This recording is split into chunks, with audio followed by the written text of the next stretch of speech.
قرآن حکیم کی جو آیات ہیں نا جی، ان کو اگر آپ ٹاپک وائز ڈیوائڈ کریں نا تو شاہ ولی اللہ دہلوی المتوفی 1176 ہجری، انہوں نے ایک کتاب لکھی ہے الفوز الکبیر فی اصول التفسیر. چھوٹی سی کتاب ہے عربی کے اندر، وہ عموماً ایم اے اسلامیات کے کورس میں بھی، درس نظامی میں بھی پڑھائی جاتی ہے. آپ کو مارکیٹ سے مل جائے گی، اس کا پی ڈی ایف بھی ہماری ویب سائٹ سے آپ کو مل جائے گا. اس میں انہوں نے قرآن حکیم کی جو تفسیر ہے اس کے اصول وضع کیے ہیں کہ قرآن حکیم کی تفسیر کرنے کے لیے آپ کو کن بنیادی اصولوں کا خیال رکھنا ہے. اس میں کئی ایک چیزیں انہوں نے ڈسکس کی ہیں، ناسخ و منسوخ کا مسئلہ ڈسکس کیا ہے، اور بالکل عام فہم کر کے اس میں انہوں نے ایک بہت بڑا ٹروتھ آپ کہہ لیں ریویل کیا ہے یا ڈسکور کیا ہے، یا ان کی اپنی ایک انوینشن ہے اس حوالے سے کہ قرآن حکیم کی جو آیات ہیں یہ 5 کیٹیگریز میں فال کرتی ہیں. قرآن کی کوئی آیت بھی ان 5 کیٹیگریز سے ہٹ کے نہیں ہوگی، اور وہ 5 ٹرمنالوجیز انہوں نے ڈیفائن کی.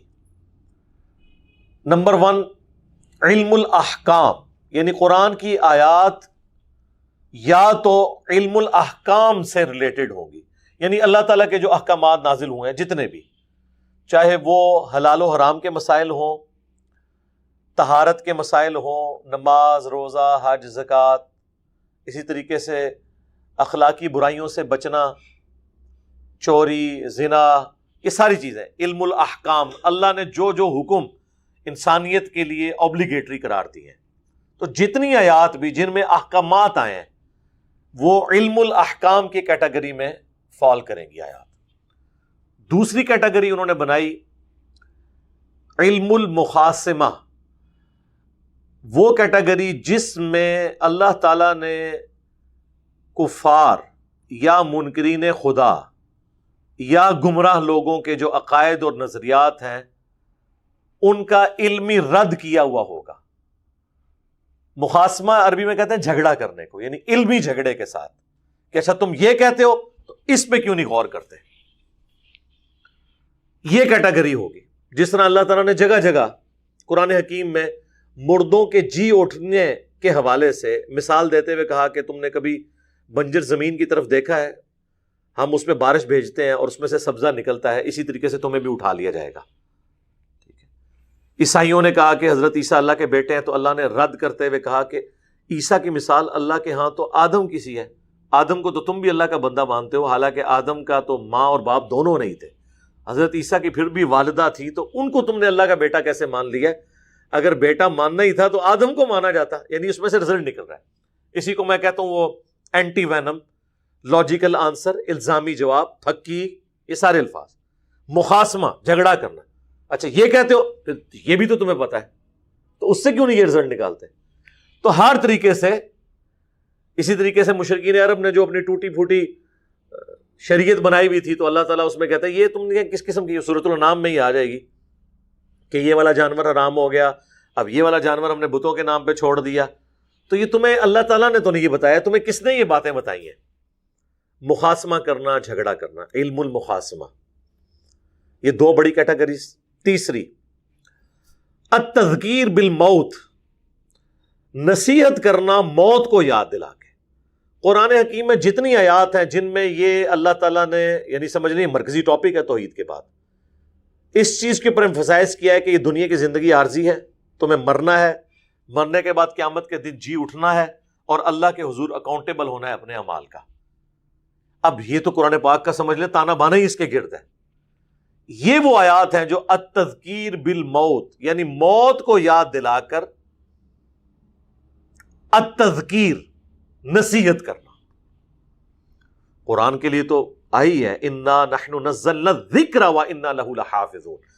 اس نصیحت والی کتاب کو، اس یاد دہانی کرنے والی کتاب کو ہم نے نازل کیا، ہم اس کی حفاظت کرنے والے ہیں.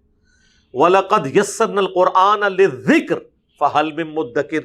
ہم نے قرآن نصیحت حاصل کرنے کے لیے آسان کر دیا ہے کوئی نصیحت حاصل کرنے والا؟ وَأُوحِيَ إِلَيَّ هَذَا الْقُرْآنُ لِأُنذِرَكُم بِهِ وَمَن بَلَغَ. ہم نے قرآن اس لیے تمہیں وحی کیا تاکہ اس کے ذریعے تمہیں ڈر سنایا جائے، اور جس تک یہ بات پہنچ جائے اسی کے ذریعے ڈر سنایا. ڈر کیا ہے؟ کہ مرنے کے بعد اللہ کے حضور پیش ہونا ہے. قرآن کا پورا آپ سمجھ لیں جو مرکزی ٹاپک ہے وہ دو ہی ہیں، توحید اور مرنے کے بعد جی اٹھنا۔ اسی لیے ہم کہتے ہیں نا کہ 3 بنیادی عقیدے ہیں اسلام کے، عقیدہ توحید، عقیدہ آخرت اور عقیدہ رسالت، یا ترتیب بعض اوقات عقیدہ توحید، رسالت اور آخرت۔ لیکن رسالت جو ہے بیسیکلی انبیاء اللہ کے انٹروڈکشن کے لیے آتے ہیں، وہ یہی بتانے آتے ہیں کہ تمہیں بامقصد پیدا کیا گیا ہے، تمہیں مرنے کے بعد اللہ کے حضور پیش ہونا ہے۔ اصل جو چیز ہے وہ عقیدہ توحید ہی ہے، اور اس کے اوپر جو ڈیٹرنس ہے وہ آخرت کی ہے، جواب دہی کی۔ رسول بیچ میں یہ کام کرتے ہیں کہ اللہ کا پیغام امتوں تک، انسانیت تک پہنچاتے ہیں۔ تو پھر ہم وہ 3 عقیدے کہہ دیتے ہیں، عقیدہ توحید، رسالت اور آخرت۔ اسلام کے بنیادی 3 عقائد یہ ہیں۔ باقی اس کی کورالریز میں آئے تو رسالت میں پھر کتابوں پہ ایمان بھی آ جائے گا، اور انبیاء نے جو وعدے دیے ہیں ان کے اوپر ایمان بھی آ جائے گا، فرشتوں پہ ایمان آ جائے گا، باقی اللہ کی جتنی ساری چیزیں جو بیان ہوئی ہیں سارا اس میں آ جائے گا۔ تو یہ ہے التذکیر بالموت، نصیحت کرنا موت کے ذریعے۔ تو 3 کیٹیگریز میں نے بیان کی ہیں، علم الاحکام، علم المخاصمہ اور التذکیر بالموت۔ چوتھی کیٹیگری ہے التذکیر بآلاء اللہ، اللہ کی قدرت کی بڑی بڑی نشانیوں کو ذکر کر کے نصیحت کرنا۔ جس طرح اس کی آپ ایپیکس دیکھ سکتے ہیں، سورۃ الرحمن ہے، 31 دفعہ ہے فَبِأَيِّ آلَاءِ رَبِّكُمَا تُكَذِّبَانِ۔ جنت کا ذکر آیا تو اس کے بعد بھی یہی ذکر کہ اے جن و انس کے گروہ، تم اپنے رب کی کون کون سی نشانیوں کو جھٹلاؤ گے۔ ترجمہ تو کرتے ہیں نعمتیں، نعمت ہمیشہ ترجمہ نہیں ہوتا، کیونکہ جہنم کی آیات کے بعد بھی آیا فَبِأَيِّ آلَاءِ رَبِّكُمَا تُكَذِّبَانِ۔ تو جہنم تو نعمت نہیں ہے، بلکہ وہ تو اللہ کے غضب کا مقام ہے، لیکن اللہ کی قدرت کی بہت بڑی نشانی ہے۔ جس طرح جنت نشانی ہے، اس طرح جہنم بھی نشانی ہے۔ تو 31 دفعہ یہ لفظ ریپیٹ ہوا ہے اعلیٰ، اسی لیے مولانا مودودی رحمہ اللہ نے اس کا ترجمہ کیا ہے۔ انہوں نے سیاق و سباق کے اعتبار سے کانٹیکسٹ میں ترجمہ کیا ہے۔ اگر جنت کا ذکر آیا تو انہوں نے نعمت کا ترجمہ کیا ہے، اگر جہنم کا ذکر آیا تو انہوں نے نشانی کا ذکر کیا ہے۔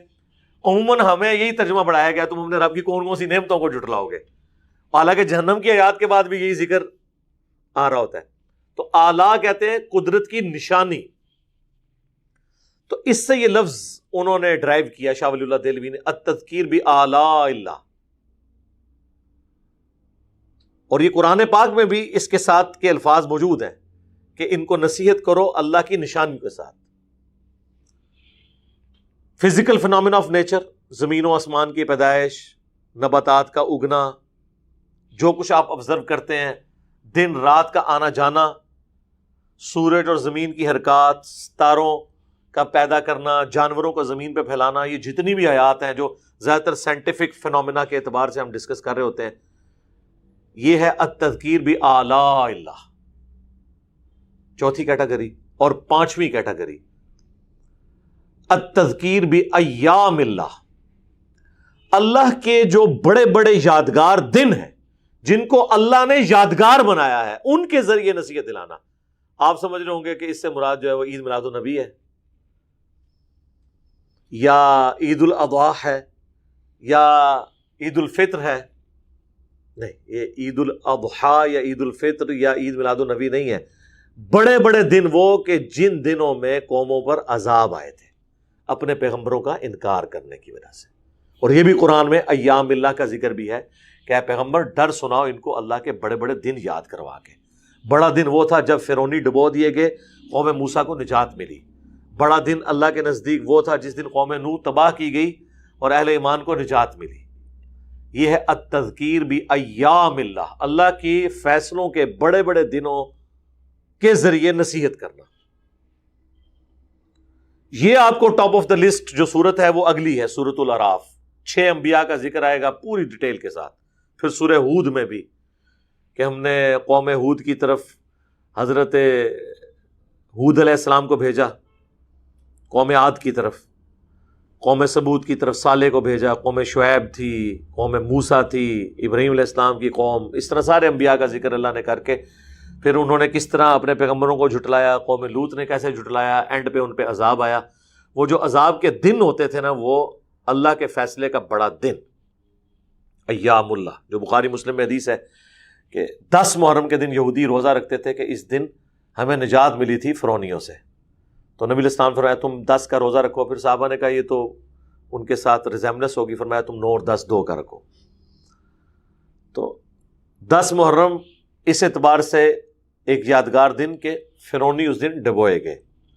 اس امت کے لیے بھی 10 محرم ایک ایام اللہ بن گیا کہ امت 2 ٹکڑوں میں بٹ گئی. یعنی آپ سمجھ لیں فائنل جو ڈویژن ہوئی ہے وہ واقعہ کربلا کے بعد ہی ہوئی ہے نا. ڈویژن تو پہلے دن سے تھی لیکن وہ ایک آخری لکیر کھینچ گئی. وہ کہتے ہیں لڑائی جھگڑا میاں بیوی کا چلتا رہتا ہے, لکیر اس دن کھینچتی ہے جس دن طلاق ہو جائے. تو یہ 2 فرقوں میں سمجھ لیں طلاق والا معاملہ ہو گیا کربلا کے بعد. پھر وہ کوئی بھی یعنی بڑے سے بڑا عالم ان کو ایک جگہ جمع نہیں کر سکا, وہ واقعی بہت بڑا ہو گیا. تو یہ ہمارے لیے ایام اللہ اس حوالے سے بن گیا. غزوہ بدر کا دن ایام اللہ میں سے ہے کیونکہ یوم الفرقان ابو جہل نے اپنے زوم میں کہہ دیا تھا کہ یہ حق اور باطل میں فیصلے کا دن ہے. وہ اپنے آپ کو حق میں سمجھتا تھا. اللہ نے پھر وہی لفظ ابو جہل کا یوز کر کے کہا کہ ہم اسے یوم الفرقان بنا کے بتائیں گے. پھر اور بنایا پھر اس طرح ہے کہ وہ سورۃ الانفال میں آتا ہے مسلمان تو ابو سفیان کا قافلہ لوٹنے کے لیے نکلے تھے, اس لیے ایک تلواریں بھی بہت تھوڑی تھی. یہ نہیں تھا کہ تلواریں ان کے پاس نہیں تھی. عربی کے پاس میرے بھائی تلوار ہر بندے کے پاس ہوتی تھی. وہ ڈنڈے سوٹے لے کے نکلے تھے کہ ٹھیک ہے ہم نے تو ایک نہتا قافلہ لوٹنا ہے جو ان کا شام سے تجارت, ان کے پاس اتنی تلواریں وہاں سے نہیں تھی تو ان کو ضرورت نہیں تھی. اور راستے میں اللہ نے کہہ دیا کہ میرا وعدہ ہے دونوں میں سے ایک دوں گا. اور صحابہ یہی چاہ رہے تھے کہ وہ آسان والا گروہ ملے. اللہ نے کہا کہ نہیں, غزوہ بدر کرنی پڑے گی, کوئی تیاری نہیں ہے. پھر غیبی مدد کے ذریعے اللہ نے اسے یوم الفرقان بنایا کہ 313 کے ذریعے اللہ نے 1000 کا لشکر الٹ دیا جن کے پاس ساز و سامان بھی نہیں تھا. پھر اللہ نے کہا کہ عذاب مانگتے تھے نا, یہ لو پہلی عذاب کی قسط. تو ایام اللہ میں سے یہ غزوہ بدر.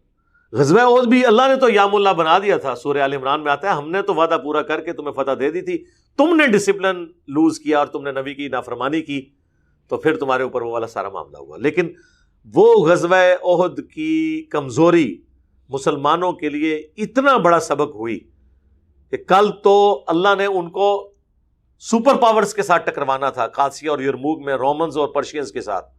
اگر ان بڑی جنگوں میں یہ لوگ ڈسپلن لوز کرتے تو کتنے بڑے لیول کا نقصان. آپ ذرا امیجن کریں کہ اگر رومن امپائر مسلمانوں سے جنگ جیت جاتی تو مدینہ شریف پہ آگے قبضہ نہیں تھا کر لینا انہوں نے, جس طرح انہوں نے جا کے ان سے ان کا مین سٹی یروشلم لے لیا, جو ان کا بلکہ کیسے روم بھی یروشلم چھوڑ کے پھر قسطنطینیہ میں چلا گیا. حالانکہ دارالخلافہ آپ کہہ لیں یا دارالحکومت جو ہے رومن امپائر کا وہ شام تھا. تو یہاں مدینہ شریف میں آ کے رومن امپائر نے نہیں تھا بیٹھا ہونا, جنگ ہار جاتے. قادسیہ اگر مسلمان ہار جاتے تو پرشینز نے آ کے مکے اور مدینے پہ قبضہ نہیں کر لینا تھا. اتنی بڑی جنگوں کے لیے تیار کرنے کے لیے ضروری تھا کہ جو ڈسپلن کمزور ہوا اس کے اوپر پھر سرزنش ہو. 60 آیات قرآن کی, مسلسل 60 آیات سورہ آل عمران کی صرف اس ٹاپک پہ ہوئی ہیں جو کچھ غزوہ احد کے اندر مسلمانوں سے مس ہینڈلنگ ہوئی. ٹھیک ہے, اور سٹارٹ اللہ کے نبی سے ہوا. لیس لک من الامر شیء, اے نبی تمہیں کسی بات کا اختیار نہیں ہے, اللہ چاہے تو ان کو ہدایت ہی دے دے. حضور کی مبارک زبان سے بھی نکلی تھے نا الفاظ بخاری مسلم میں کہ اللہ ایسی قوم کو کیسے ہدایت دے گا جنہوں نے اپنے نبی کا چہرہ خون سے رنگ دیا. یعنی خالد بن ولید کی وجہ سے ہوا نا. اللہ نے فرمایا نبی تمہیں کوئی اختیار نہیں. اور دیکھ لو خالد بن ولید ہی کو ایمان ملا اسی مبارک زبان سے جس سے یہ الفاظ نکلے تھے, سیف اللہ کا لقب بھی مل گیا. اللہ کا فیصلہ سٹارٹ یہاں سے ہوا. پھر ایک ایک چیز اللہ نے ڈسکس کی. تو بس پھر دیکھ لیں مسلمان غزوہ احد جیتنے کے بعد جو لوز کیا اور پھر دوبارہ سے نبی علیہ السلام کی اسٹریٹجی کی وجہ سے ایٹ لیسٹ فتح نہیں ہوئی تو وہ شکست اس طریقے سے بھی نہ ہو سکی, بیلنس ہو گیا معاملہ. اس کے بعد مسلمانوں نے جب تک سپر پاورز گرا نہیں لی ہیں, یعنی آپ سمجھ لیں پول میچ ہارا تھا لیکن پھر فائنل تک کوئی میچ ہارا نہیں مسلمانوں نے.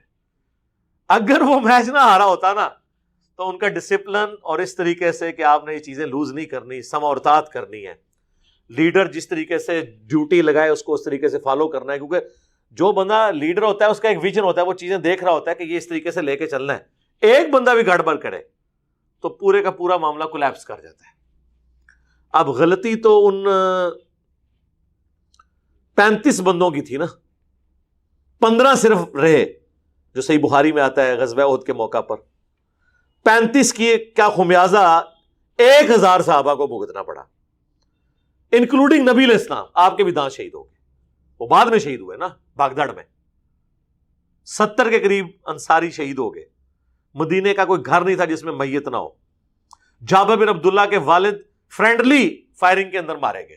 مسلمانوں نے انہیں مار دیا کیونکہ پیچھے سے حملہ ہوا تو پتہ ہی نہیں چل رہا، آگے بھی کافر پیچھے بھی سینڈوچ بن گئے مسلمان. تو پھر کیا کچھ نہیں ہوا. اللہ کے نبی دنیا میں موجود ہیں اور لوگوں نے سمع و اطاعت نہیں کی، لیڈر کو فالو نہیں کیا، اللہ کے نبی کی نافرمانی کی. اللہ کے نبی کی دعا بھی ان کے کام نہیں آئی ہے. خود اللہ کے نبی کے بھی دانت شہید ہو گئے صلی اللہ علیہ وآلہ وسلم. آج تو رسول اللہ دنیا میں موجود نہیں ہے. آج اگر امت نافرمانی کرتی ہے تو کس اکڑ میں وہ بیٹھی ہوئی ہے کہ رسول اللہ کی دعاؤں کا حصہ اسے پہنچ جائے گا. اور بھی جب نبی علیہ السلام دنیا میں موجود تھے اس وقت نبی علیہ السلام کی دعائیں ان کو نہیں بچا سکیں جن لوگوں نے نافرمانی کی، اور اس کا خمیازہ باقی لوگوں نے بھی بھگتا. تو آج دعائیں کیسے بچائیں گی؟ صرف دعا سے کچھ نہیں ہونا، دوا بھی کرنی پڑے گی. ٹھیک ہے نا. تو یہ التذکیر بایام اللہ. تو یہ 5 کیٹیگریز کون سی ہوگی؟ علم الاحکام، دوسری علم المحاسمہ، تیسری التذکیر بالموت، چوتھی التذکیر بآلاء اللہ، اور 5ویں التذکیر بایام اللہ. اب آپ قرآن کی کوئی آیت بھی اٹھائیں، آپ خود ڈیسائیڈ کر لیں گے کہ یہ آیت اس کیٹیگری میں. مجھے تو آج تک حروف مقطعات کو چھوڑ کے کوئی آیت ایسی نہیں ملی جو میں بیٹھ کے یہاں ڈیسائیڈ نہ کر سکوں کہ یہ اس کیٹیگری کی آیت ہے. شاہ ولی اللہ دہلوی کی یہ بہت بڑی آپ سمجھ لیں ان پٹ ہے. انہوں نے یہ جو 5 کیٹیگریز بنائی ہیں، ظاہر ہے انہوں نے ایک کام کیا ہے. سلف میں تو کسی نے اس طرح کی کیٹیگریز نہیں بنائی تھی، لیکن جو بندہ ان پٹ دیتا ہے پھر اللہ تعالیٰ اس کے ذریعے ٹروتھ ریویل کرواتا ہے. ان کے بعد بھی لوگوں نے کام کیے. ڈاکٹر اسرار صاحب کے جو استاد تھے امین احسن اصلاحی صاحب، ان کے استاد حمید الدین فرائی صاحب، انہوں نے بہت بڑی ڈسکوری کی کہ قرآن پاک کی صورتیں جو ہیں یہ جوڑوں کی شکل میں ہیں. یہ پہلے تو کسی کے دماغ میں یہ بات نہیں آئی تھی، اگرچہ احادیث میں اس کے اشارے موجود تھے. المعوذات، 2 پناہ دینے والی صورتیں، المعوذتین، سورۃ الفلق اور سورۃ الناس. دیکھ لیں جوڑا ہے. سورۃ الفلق جو چیزیں انسان پہ باہر سے حملہ آور ہوتی ہیں نا اس کو ڈیل کرتی ہے، اور سورۃ الناس جو اندر سے حملہ آور ہوتی ہے اس کو ڈیل کرتی ہے. اور دونوں مل کے ایک جوڑا بن گیا، جیسے مرد و عورت کا جوڑا ایک کمپلیشن کرتا ہے ایک سسٹم کو، یہ سسٹم کو کمپلیٹ کرتے ہیں. سورہ آل عمران اور سورۃ البقرہ جوڑا. سورۃ البقرہ یہودیوں کو ڈیل کرتا ہے، سورہ آل عمران عیسائیوں کو. تو سابقہ دونوں امتیں اہل کتاب اس میں ڈیوائڈ دونوں حصوں میں. اس طرح قرآن پاک جوڑوں کی شکل میں. چاند تارا بھی ہے جی، سورۃ القمر اور سورۃ النجم جوڑا ہے. تو اس کے بعد پھر اس کے اندر وہ ساری کی ساری چیزیں، پھر فلاں نمبر پہ یہ آیت آتی ہے تو اس کے فلاں نمبر پہ یہ آیت اس طریقے سے آتی ہے. یہ ساری ڈسکوریز حمید الدین فرائی صاحب نے کی. ان کو تو میرے فوت ہوئے بمشکل 100 سال ہوئے ہوں گے. تو قرآن کبھی پرانا نہیں ہوتا، اپنی ان پٹ لوگ دیتے رہتے ہیں اور معاملات آگے چلتے رہتے ہیں. تو شاہ ولی اللہ دہلوی کی بہت بڑی کنٹریبیوشن ہے. میرا خیال ہے یہ کتاب آپ لوگوں کو لے کے پڑھنی چاہیے. اس کا پروفیشنل PDF بھی گوگل میں ہماری ویب سائٹ کے اوپر بھی اویلیبل ہوگا. ہم نے کئی جگہ اس کے حوالے بھی لگائے ہیں. ناسخ و منسوخ کا مسئلہ، قرآن کی قرات کا اختلاف. وہ اکثر مولوی کہتے ہیں پتہ نہیں آیت منسوخ ہے نہیں، وہ ٹوٹل پائی پورے قرآن 5 آیتاں نے جڑی منسوخ نے. اور منسوخ سے لوگ سمجھتے ہیں پتہ نہیں کیا ہو گیا. بھائی پہلے اللہ تعالیٰ نے کہا تھا کہ ہر بندے کے لیے ضروری ہے کہ مرنے سے پہلے وصیت کر دے کہ میرے مرنے کے بعد یہ چیز کس کو ملے. پھر اللہ نے وراثت کے احکام نازل کر دیے کہ جی ماں باپ کو اتنا حصہ ملنا ہے، 1/6 1/6، بیوی کو 1/8 ملنا ہے، بچوں اور بچیوں میں اس طرح ڈیوائڈ ہونا ہے. وہ آیت منسوخ ہوگی. تو کیا ہو گیا یار؟ اس سے کیا ایاک نعبد و ایاک نستعین ختم ہو گیا ہے، اور اس سے یا شیخ عبد القادر جیلانی المدد ہو ثابت ہو گیا ہے، یا معین الدین چشتی پار لگا دے کشتی ثابت ہو گیا. اس سے اس طرح الجھا دیتے ہیں علماء. سورۃ الانفال میں آیا کہ اگر تم کامل الایمان مومن ہو تو ایک مومن جو ہے وہ 10 کے اوپر بھاری ہے. پھر اللہ نے کہا اب تمہاری کمزوری اس اعتبار سے ظاہر ہو گئی ہے کہ مسلمان تو زیادہ ہو گئے ہیں لیکن ایمان اس لیول کا نہیں ہے، اب 1-2 کے اوپر بھاری ہوگا. اس آیت کو کہا جاتا ہے یہ منسوخ ہو گئی، یہ ناسخ ہے. تو اس میں سے کیا ہو گیا؟ کوئی مصیبت کھڑی ہو گئی. اسی طریقے سے سورۃ المجادلہ میں پارہ نمبر 28 کے اندر آتا ہے کہ جب تم نبی علیہ السلام سے کوئی سوال کرنے لگو تو صدقہ کر دیا کرو، کیونکہ ہر بندہ ہی نماز کے بعد کہتا ہے اے ذرا سائڈ تے آؤ نا میری گال سنو. تو اللہ کے نبی اتنے بڑی کاز کے لیے کام کر رہے ہیں، ہر بندہ اپنی یاریاں لگا رہا ہے، تو اللہ نے کہا کہ پہلے صدقہ خیرات کرو پھر سوال پوچھو. پھر ظاہر ہے غریب لوگ بھی تھے، پھر اللہ تعالیٰ نے کہا کہ نہیں اب یہ حکم منسوخ ہے، ٹھیک ہے سوال پوچھ سکتے ہیں لیکن تھوڑا ڈیکورم مینٹین رکھو. یہ ناسخ و منسوخ ہے، ناسخ و منسوخ، ناسخ و منسوخ. 5 جو 3 تھے میں تمہیں فل بدی دس دیتا جائے. تو یہ ساری بحث ہے. تفسیر کے اصول کیا ہیں وہ یہ کتاب آپ پڑھ لیں تو آپ کو اوور آل قرآن حکیم کے حوالے سے اتنی انفارمیشن مل جائے گی.